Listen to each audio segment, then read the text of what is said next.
Hello, hello. All right, so this is frequently asked questions video part 2. This is going to be very short.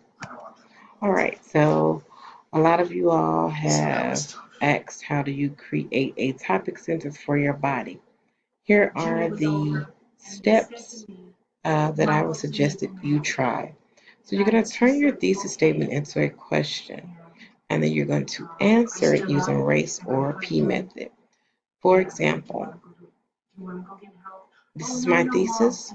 Through indirect characterization and imagery, Shakespeare reveals the theme of being in love leads to making sacrifices.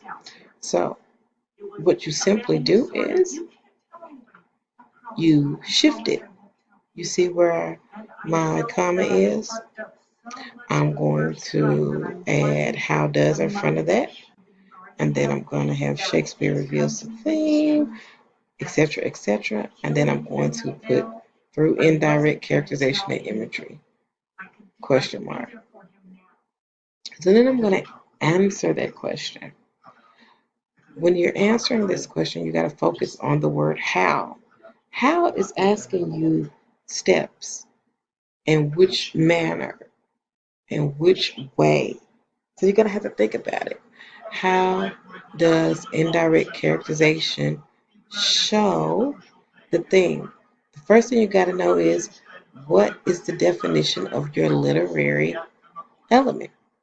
If you're not sure, you can go on YouTube. You can look at the page that I posted for you in Google Classroom, okay?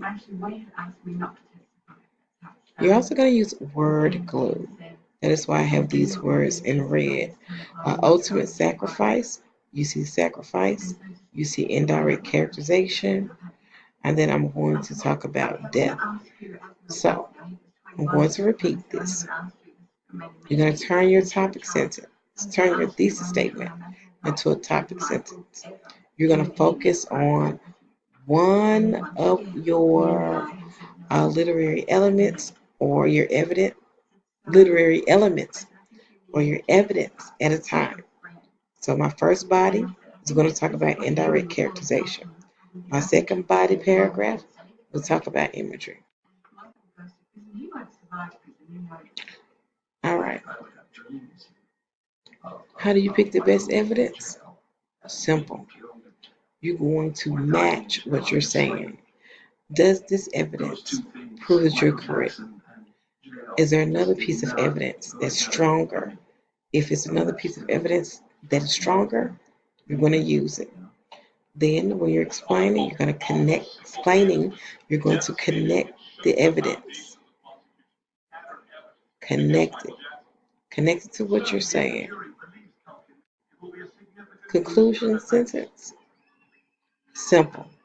You're wrapping up what your whole body paragraph is about. What's the gist statement of each body paragraph? What is the gist statement of uh, your first body paragraph, your second body paragraph, your third body paragraph, and then, of course, your conclusion? Here are a few sentence starters that you can use. Thus, consequently, in brief, in conclusion, in short, hence, finally. These are the things that you're going to use to help you with your concluding sentence. If you have any questions, please feel free to text or email. Oh, let me go back. So I want to talk to you quickly about I didn't put it in here, what you need for your introductory paragraph. Okay?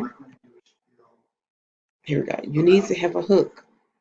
That first sentence of your first paragraph is a hook. The second sentence is that background information. Use this in the blank, blank and blank. Come on. Use all of your resources.